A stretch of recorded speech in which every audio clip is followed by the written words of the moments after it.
All right, so this is Philosophy 176. The class is on death.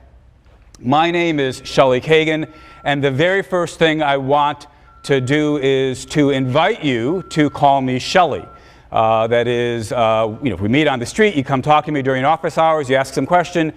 Shelley's the name that I respond to. I will eventually respond to Professor Kagan, but the synapses take a bit longer for that. It's not the name I immediately recognize.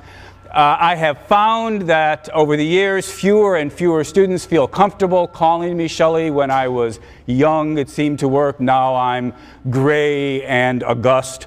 But as it is, Shelley, if you're comfortable with it, it's the name that I prefer to be called by.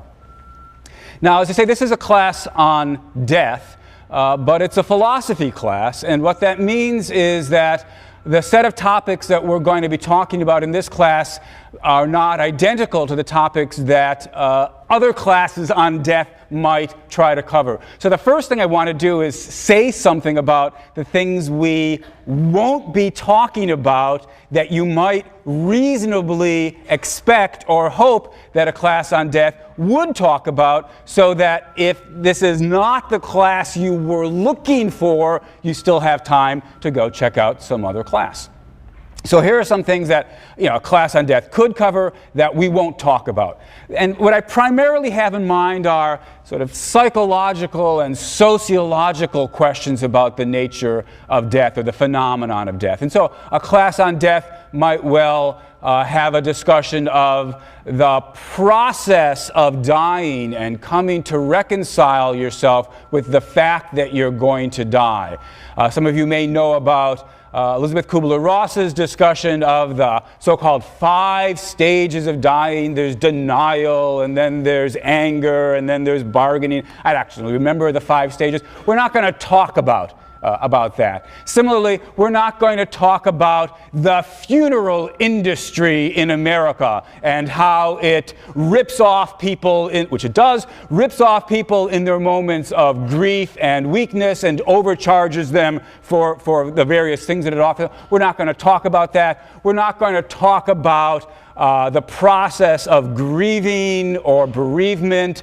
We're not going to talk about sociological attitudes that we have towards the dying in our culture and how we tend to try to keep the dying hidden from the rest of us. These are all perfectly important topics, but they're not, as I say, topics that we're going to be talking about in this class. So what will we talk about? Well, the things we'll talk about are philosophical questions that arise as we begin to think about the nature of death. Like this. Here's, in broad scope, half the class is going to be, the first half of the class is going to be metaphysics, for those of you who are familiar with the philosophical piece of jargon. And roughly half the class, the second half of the class, is going to be value theory. So the first half of the class is going to be concerned with questions about the nature of death. What happens when we die? Indeed, to get at that question, the first thing we're going to have to think about is, what are we? What kind of an entity is a person? In particular, do we have souls? And for this class, when I talk about a soul, what I'm going to mean is sort of a bit of philosophical jargon, is I'm going to mean something immaterial, something distinct from our bodies. Do we have immaterial souls, something that might survive the death of our body? And if not, what does that imply about the nature of death? What kind of an event is death? What is it for me to survive? What would it mean for me to survive my death? What does it mean for me to survive tonight? That is, somebody's going to be here lecturing to the class on Thursday. Presumably that will be me. What is it for that person who's there on Thursday to be the same person as the person who's sitting here lecturing to you today? These are questions about the nature of personal identity. Pretty clearly, to think about death and continued existence and survival, we have to get clear about the nature of personal identity. These sorts of questions will occupy us for roughly the first half of the semester. And then we'll turn to value questions. if death is the end, is death bad? Now, of course, most of us are immediately and strongly inclined to think that death is bad, but there are a set of philosophical puzzles about how death could be bad. To sort of give you a quick taste, if after my death I won't exist, how could anything be bad for me? How could anything be bad for something that doesn't exist? So how could death be bad? So it's not that the result's going to be I'm going to try to convince you that death isn't bad, but it takes actually a little bit of work to pin down precisely what is it about death that's bad and how can it be death? And is there more than one thing about death that makes it bad? We'll turn to questions like that. If death is bad, then one might wonder, would immortality be a good thing? And that's a question that we'll think about. Or more generally, we'll worry about how should the fact that I'm going to die affect the way I live? What should my attitude be towards my mortality? Should I be afraid of death, for example? Should I despair at the fact that I'm going to die? Finally, we'll turn to questions about suicide. Many of us think that given the valuable and precious thing that life is, suicide makes no sense. You're throwing away the only life you're ever going to have. And so we'll end the semester by thinking about questions along the lines of the rationality and morality of suicide. So roughly speaking, that's where we're going. First half of the class, metaphysics. Second half of the class, value theory. Next thing I need to explain is this. There's, roughly speaking, two ways to do a class, especially an introductory class like this. In approach number one, you simply lay out the various positions, pro and con, and the professor strives to remain neutral, sort of not tip his hand about what he holds. That's sort of approach number one, and sometimes in my intro classes, that's the approach that I take. But the other approach, and the one that I should warn you I'm going to take this semester in this class, is rather different.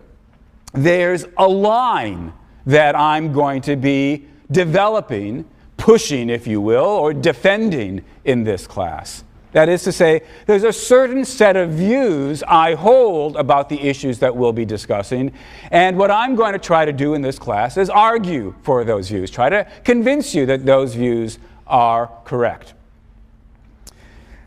To help you know sort of ahead of time quickly what those views are, I want to start by describing a set of views that many of you probably believe. So I'm going to give you a cluster of views. Logically speaking, you could believe some of these things and not all of them. But here's a set of views that many of you probably believe, and I imagine most of you believe at least some of these things. So here's the set of common views.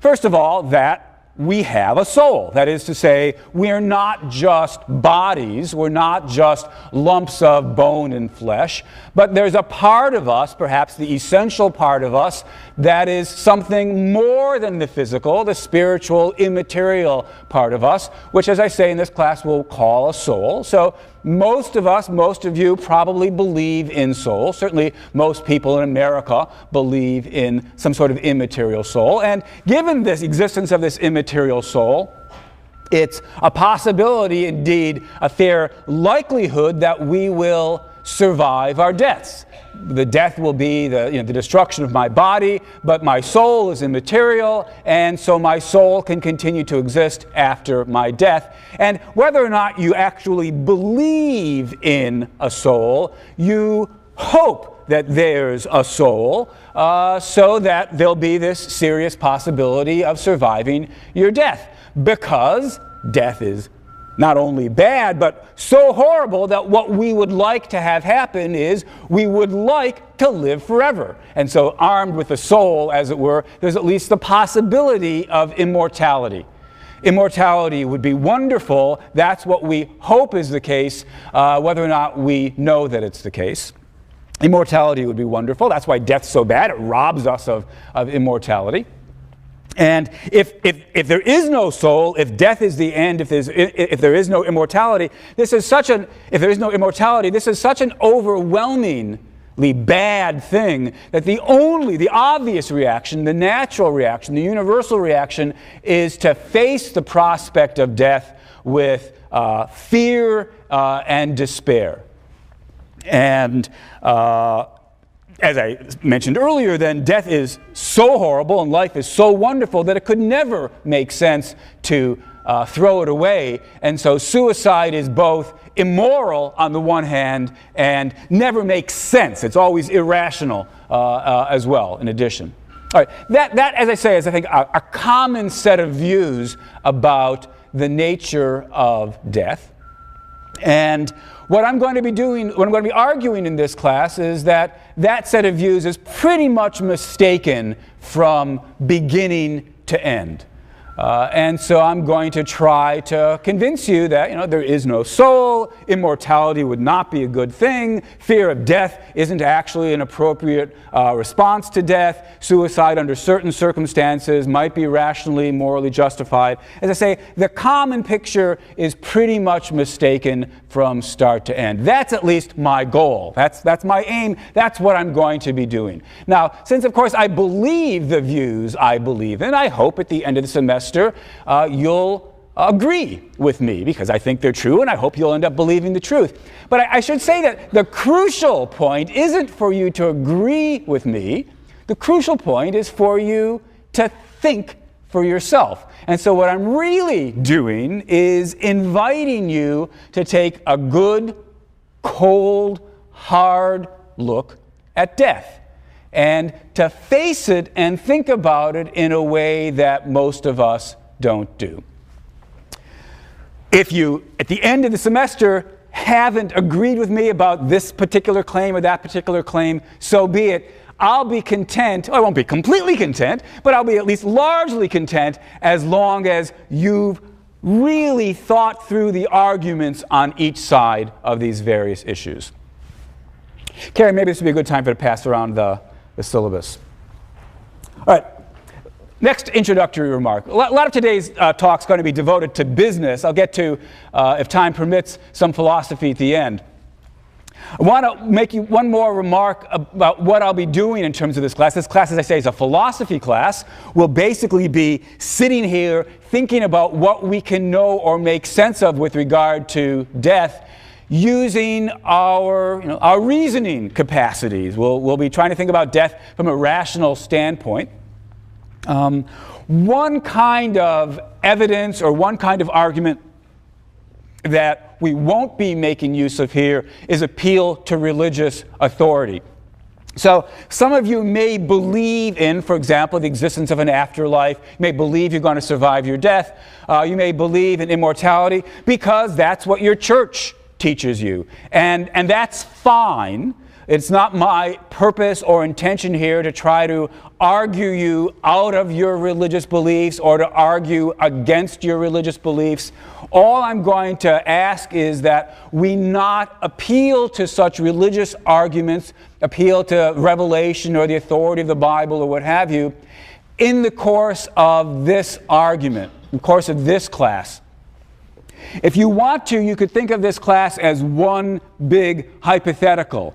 What conclusions would we come to about the nature of death if we had to think about it from a secular perspective, making use of only our own reasoning as opposed to whatever answers we might be given by divine revealed authority? Those of you who believe in divine revealed authority, that's a debate for another day. It's not a debate that we're going to be engaged in here in this semester. And similarly, although I'm not going to ask you in your discussion sections to hide your religious views, you'll be asked, in the course of defending them, to give reasons that would make sense to all of us. All right. That's by way of sort of where the class is going. Let me now turn to some discussion about the requirements of the class, grades, and so forth and so on. The syllabus is going around the class. Almost all of you have it at this point. The syllabus doesn't really say a whole lot. I've already given you an overview of what topics we'll be going to. The crucial point about the syllabus is that it indicates what reading you need to have done for any given week. Now, I've done my best to peg the readings to where I will be on that week's lectures, but I don't lecture with lecture notes for the most part. Sometimes they take a little bit longer than I anticipated. Actually, I often take a little bit longer than I anticipated. No doubt at some point I'll fall behind. At some point I may rush to catch up ahead. It won't always be the case that the readings will exactly coincide with where the lectures are at. Nonetheless, in any given week, for the start of that week, you should have done the readings that are listed for that week. The readings on the syllabus simply say the author, and there's a couple of books that are available at the bookstore. There are a larger packet of readings that's available as a course pack at Tycho's. And so for any given week, you can find the reading. One or two cases, maybe just one actually, where I've got more than one article by the given author. I've given the title of the article as well. Shouldn't be difficult to locate the reading for any given week. The format of the class, of course, is a familiar and straightforward one. I'll be sitting here lecturing twice a week, this time 10:30 to 11:20. Once a week, you will break up into discussion sections. The discussion sections will meet for 50 minutes. You, of course, will have a single time. Each one of you will have a single time. There will be different times the discussion sections meet. For the first time, the philosophy department has just switched over to the online discussion section registration system. I'm not 100% certain how that works. I've not used it before. I take it the idea is something like this. Right now, if you were to shop the class, you could find the tentative list of discussion section days and times. So be sure to find some time that works for you. You can't actually register for any of those discussion section times yet, but as of, I think, next week, when you're able to begin your online registration, you will be able to register for any discussion section that still has a slot, still has a space open in it.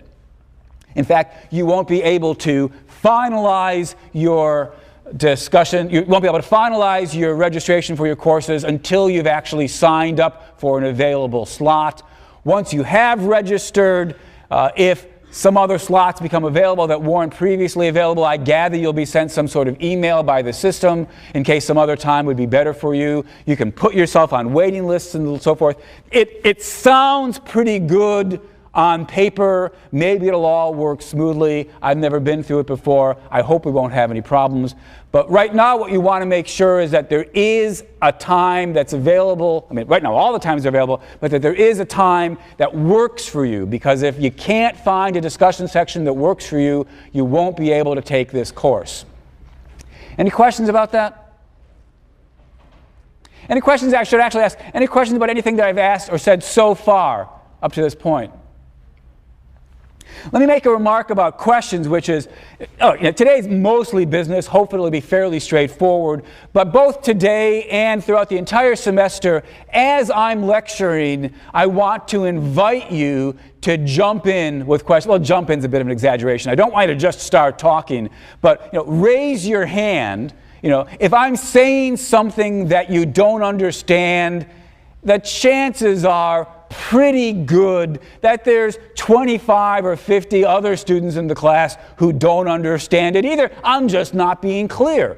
And so I want to welcome you. I really want to invite you whenever you've got some reactions to the things that I'm saying. Shelley, raise your hand. I'll call on you. Say, Shelley, I didn't really understand what you were saying about the soul. Could you please explain that again? Or for that matter, if you've got some quick reactions or thoughts or responses to the arguments that I'm laying out and you want to share them with the class as a whole, then very much I want to invite you to do this. Now, this class is too big for us to have some, close, intimate conversation between the 150, 180, however many students there are here. That's not going to happen. But, the chance for detailed discussion in the discussion section, that's where that should happen. But still, there is the chance for, brief reactions and definitely a chance for questions, and I very much want to invite you to do that. So if at any point you've got something you want to ask about or some two bits you want to add, raise your hand, wiggle it around, make sure I see you. I may want to finish the particular point that I'm making, but I'll try to come back to you, and I'll then, raise your question. And if I remember at least, I will repeat the question out loud so that everybody can hear it.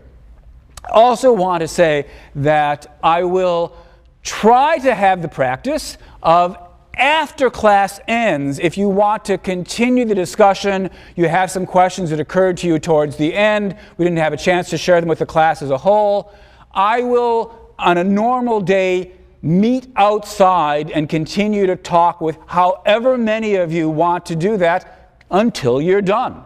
I just love talking about this stuff, so I welcome you to come to my office hours. I invite you to ask questions in class, or if you prefer, after class as well. And again, any questions about any of that? Yeah? When are my office hours? That's a great question, and I don't know the answer to it. I haven't planned them yet. On Thursday, start the class by asking me that, and I'll give you an answer. All right. Other bits of business. I should say something about grades. Now, many of you may have heard, many of you may know, and if you don't already know this, I should warn you that I have a reputation around Yale as being a harsh grader. I know this is true. That is, I know I have the reputation, both because I periodically in my student evaluations get told I'm one of Yale's harder graders, and because every now and then the Yale Daily News will have an article about grade inflation, and they'll always ask me, well, Professor Kagan is somebody. Once there was a story on grade inflation that the Yale Daily News began by saying, as Shelley Kagan, parentheses, known at Yale as one of the hardest graders, close parentheses. So I know I've got at least the reputation of being a hard grader. I don't actually know whether it's deserved or not, because Yale does not publish information about what the grading averages are. At other schools I've taught at, there's been information along the lines of, well, the typical grade in an introductory course in the humanities is such and such. Shortly after I came here to Yale, and I started realizing that people thought I was a harder grader than most other Yale professors, I called the administration and asked, do you have this sort of information? And the answer is yes. Will you give it to me? The answer was no. They don't share this information with the Yale faculty. Seems odd. The explanation, of course, actually isn't that hard to come by. The worry is that those of us who are harder graders than average, if the information were published, would feel guilty and sort of ease up on our grading. But those who are easier graders than average will never feel guilty and toughen up. And so the result would be a constant push up with the grades. Anyway, so I don't know for a certainty that I'm a harder grader, but I believe that it's the case based on reactions I get when I give the speech that I'm about to give. Okay, so when I open the blue book, the Yale guideline, the Yale catalog, it's got a page, as you all know, where it says what grades, what letter grades mean at Yale. I didn't actually bring it this year, sometimes I do, but I've got it pretty much memorized. It says, for example, next to each letter grade, what it means. B, for example, means good. A means excellent, C means satisfactory, right? D is passing, F is failing. B, let's start with B. B means good. Now, the crucial question then is, what does good mean? I take good to mean good. Consequently,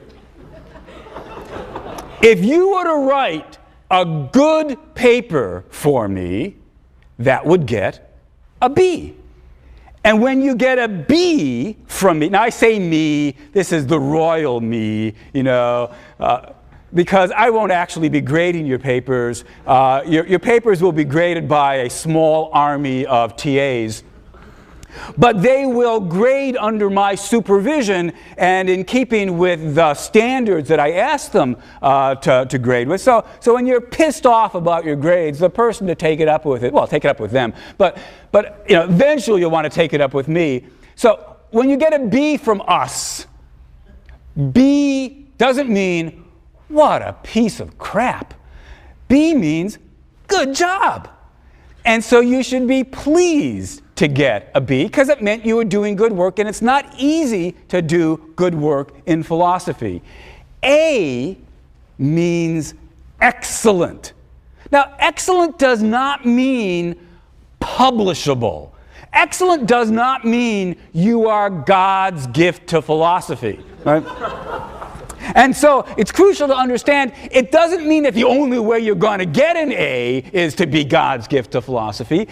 A's mean excellent work for a first class in philosophy. This is an introductory class. It does not presuppose any background in philosophy. Still, to get an A, you've got to show some flair for the subject. You've got to show not only have you sort of understood the ideas that they've been put forward in the readings and in the lectures and so forth, but you see how to sort of put them together into paper in a way that shows you've got some aptitude here. You did it in a way that made us take note. That's what we try to reserve A's for. Some of you will end up getting A's, if not at the beginning, by the end of the semester. Many of you will end up getting B's, if not at the beginning, by the end of the semester. Many of you will not start out doing good work. Many of you will start out doing satisfactory work, or, truth be told, less than satisfactory work. Now look, I was an undergraduate once, and I know what it is to write a typical undergraduate paper. You sit down the night before, and you had a couple of ideas. You thought about it maybe for a half an hour, and you meant to get to it sooner, but you had a lot of other things to do, and you throw it off in a couple of hours, and maybe you stay up late, and it's not the worst thing you ever wrote, and it's not the best thing you ever wrote, and it has a couple of nice ideas, but maybe it could be better. It's sort of a satisfactory job. Well, Yale says satisfactory means C. And so, many of you will start off the semester writing that kind of paper. And the fact of the matter is, some of you will start off writing worse papers than that. Because writing a philosophy paper is a difficult thing to learn how to do. It's exercising a set of muscles that a lot of you have not spent a lot of time exercising. Now, it's not as though you haven't spent any time doing it. I mean, you've had bull sessions, right, with your high school friends or in your college dorm or what have you, but you haven't done it with the kind of discipline and rigor that we're looking for here. And so, like anything else, it's a skill that gets better with practice. But what that means, of course, is you won't do as well at the beginning as you're likely to be doing toward the end. Some of you, unfortunately, won't do very good jobs at the beginning, and my TAs, I'll encourage them to be prepared to give, D's if the vices of the paper significantly outweigh the virtues. That's a D. If the vices very significantly outweigh whatever virtues there are, that's some kind of an F. So the fact of the matter is, many of you in your initial papers will get lower grades than you've probably ever gotten before in your life. Wanted to warn you about that. Now, I say this not so much to depress the hell out of you, but A, partly to warn you, and B, to make it clear that I believe that it's a skill. Writing a good philosophy paper is a skill, and you can get better at it. And consequently, most of you will get better at it. And so let me make the following remark. Look, officially, each paper, you have 3 5-page papers. Each paper is worth 25% of your grade. Officially. But the remaining 25% is discussion section. I'll get to that in a minute. Officially, 25% of your grade for each of the 3 papers. But if over the course of the semester you get better, then we will give, at the end of the semester, when we're figuring out your semester grade, we'll give the later, stronger papers more than their official weight. For many of you, the first paper will be clearly the worst paper you write. And then we'll just throw that grade away. Give greater weight to the second and third paper. If the third paper is a stronger, still we'll give even more weight to the third paper. There's no formula here. A great deal depends on the overall pattern, what your TA tells me about how you've done over the course of the semester. But this policy of giving greater weight if you show improvement is something that most of you will benefit from. And so if you end up not doing well, the moral of the story is not to go running off and dropping the class, but to figure out what you did right, what you didn't do right, how to make the second paper better, and then the third paper stronger again. And if you do show improvement, that will very significantly influence and emerge in terms of the impact it has on your overall semester grade. Because of this policy, I don't actually know when all is said and done, whether at the end of the semester I'm any harder, whether I depart from the average or not. Let me quickly mention, here's a fairly typical grade distribution for the overall grades of this at the end of the semester. Roughly 25% of you are likely to end up with some kind of an A at the end of the semester. 55% of you or so are likely to end up with some kind of a B. 25% of you might end up with some sort of a C. Sometimes there's a couple of percent that end up worse than that. Unsurprisingly, you've got the ability to do decent work in this class, and most of you have the ability to do good work, and some of you have, a fair chunk of you have the ability to do excellent work, though it may take some work on your part to get to that point. The last thing I should say about the grades is, look, why do I do this? It's really, I try to do it as a sign of respect for you. I know that may seem like a surprising thing to say when I've just sort of gone on my little gleeful manner about how I'm going to fail all of you, but I mean, it's worth my saying, you guys are so smart. You're so talented. You've gotten so far on your ability that many of you have learned to coast. And it's not doing you any kind of service to let you continue coasting. My goal here is to be honest with you, right? Say, look, you're smart enough, probably most of you, to pull off some sort of B without breaking into a sweat, at least not a significant sweat. So be it. But it's just lying to you to pretend that that's excellence in philosophy. And so what I want to do in this class is be honest with you and tell you, you've really done work here to be extraordinarily proud of yourself, versus, yeah, you've done something okay, or, look, you've done good work. Admittedly, it's not great, but you've done good work. All right, that's 75% of your grade is the papers. The remaining 25% of your grade is based on discussion section. Now, that's a lot of your grade to turn on discussion section, and so the first thing I need to tell you is, I really mean it. If you blow off discussion section, your grade will suffer. So it's worth knowing in a general way, what do you need to do to earn a good grade in discussion section? And here the answer is, perhaps the obvious one, you need to participate. You need to come to discussion sections having thought about the lectures, having done the readings, having thought about the questions that they raise, and you need to come to discussion section then prepared to discuss this week's set of issues. You need to listen to what your classmates are saying and say why you disagree with them. And not just that you disagree with them, but to raise an objection. Or why you agree with them. And when somebody else then attacks them and say, look, I think that what John was saying was a good point, and here's how I think he should have defended his position, or what have you. You need to engage in philosophical discussion. If you're not participating in discussion section, you're not doing what the section is there for.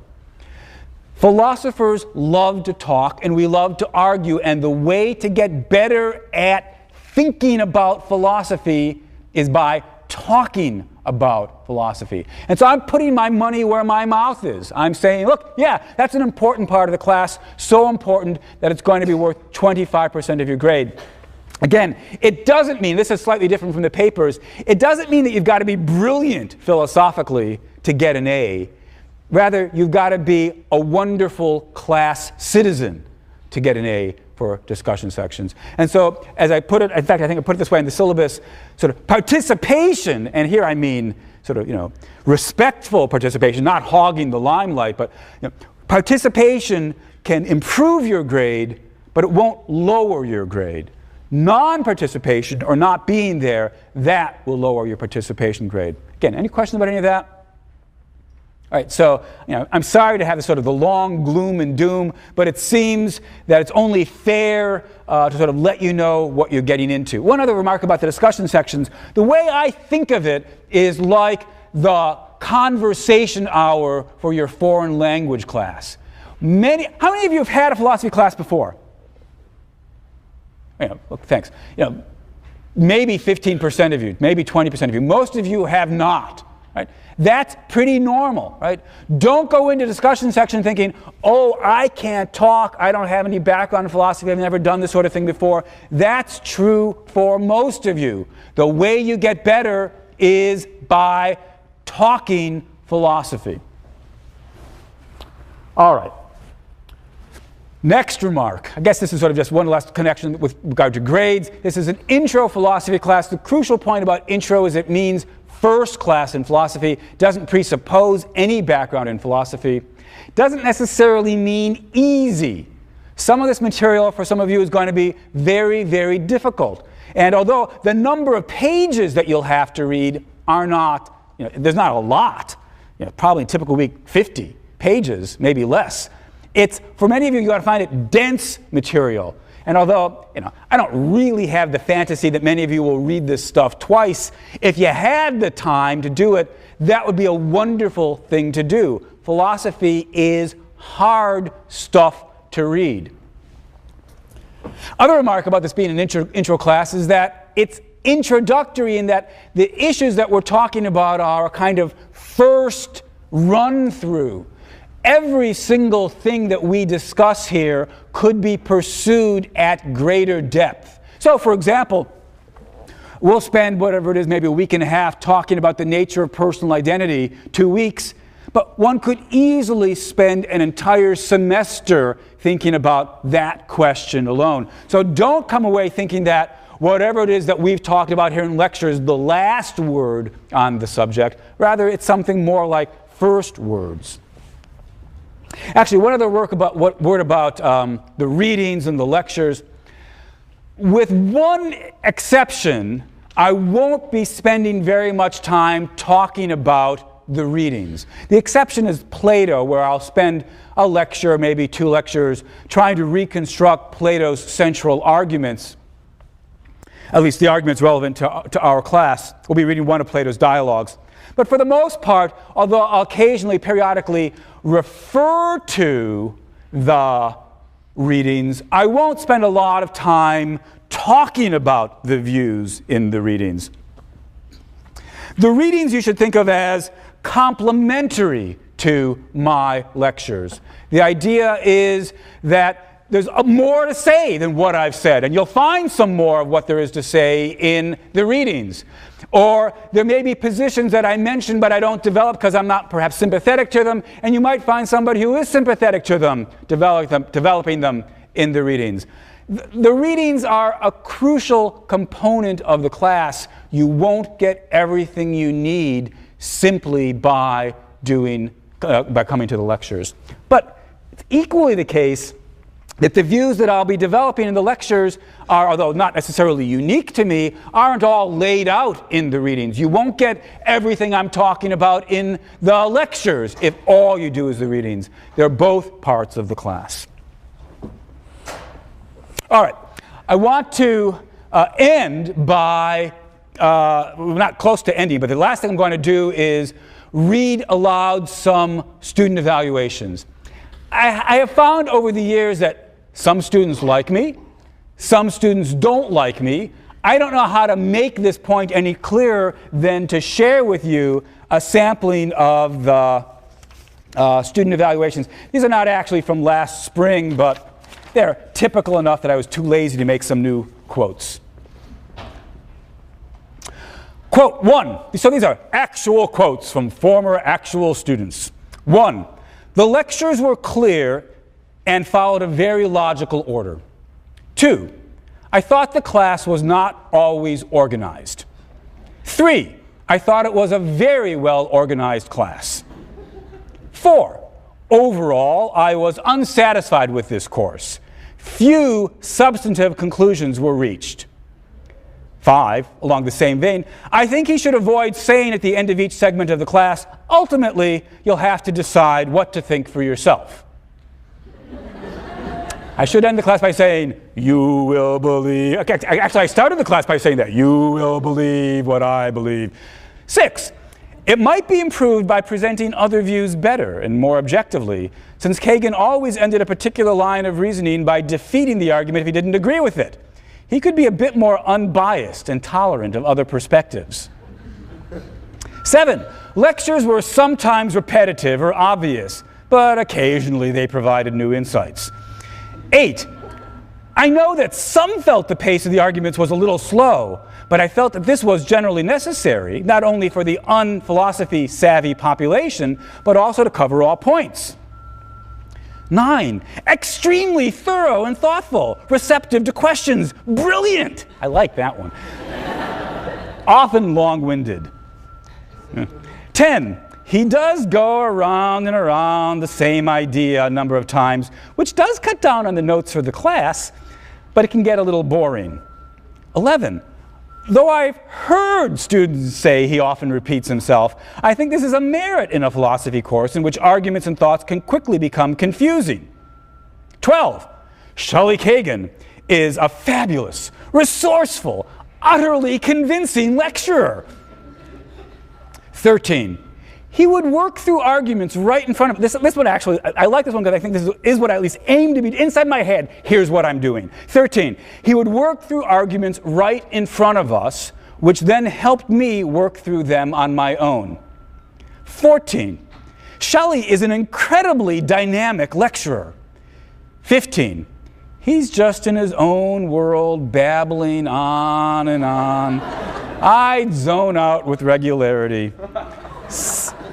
16, I have to say that Shelley Kagan is probably the best lecturer I had in my 4 years at Yale. 17, he's the type of teacher you either love or hate.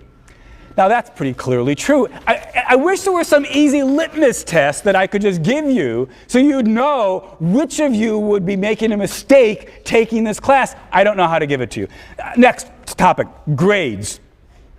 1, he tried to intimidate us too much with his promise of impossible grading so that everyone took the class credit D-fail, when we all probably ended up with A's or B's because grading was not hard. 2, I recommend it, but only credit D-fail. Professor Kagan is harsh with grading. 3, when Shelley says he's the harshest grader on campus, he isn't lying. I was consistently surprised by how poorly I did on papers. The standards in this class are just different from all other classes. 4, Kagan's reputation as a harsh grader is unfounded. If you put in the effort, the grade will reflect that. So that settles the question, am I a harsh grader or not? Now, as you know, the last question for the evaluations is, should you take the class or not? Would you recommend it to somebody else? 1, I believe this class is one of the most mind-opening experiences of my life. 2, no, it's a waste of a course. 3, it gets kind of depressing at times, but I suppose that's due to the nature of the subject. 4, this course stands out as one of the more unique and stimulating courses I've taken at Yale. 5, excellent class. It made me think about life and death in a new way. What more can you ask for from a class? 6, I would not recommend it. The class just seemed to be a platform for Kagan to throw out random ideas, and the students were never required to engage in any thought. Well, that clears that up.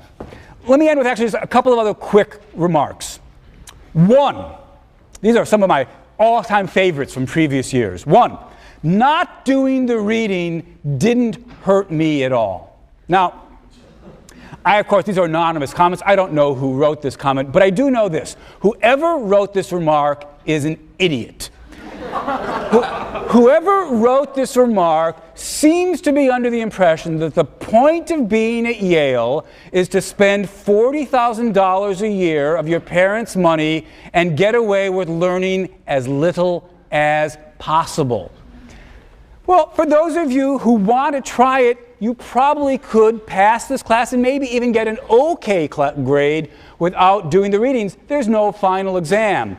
But still, it's crucial to understand doing the readings is an important part of learning what this course has to offer. Different quote. Kagan is a self-righteous little man. Now, I got to tell you, that bit about being little, that really hurts.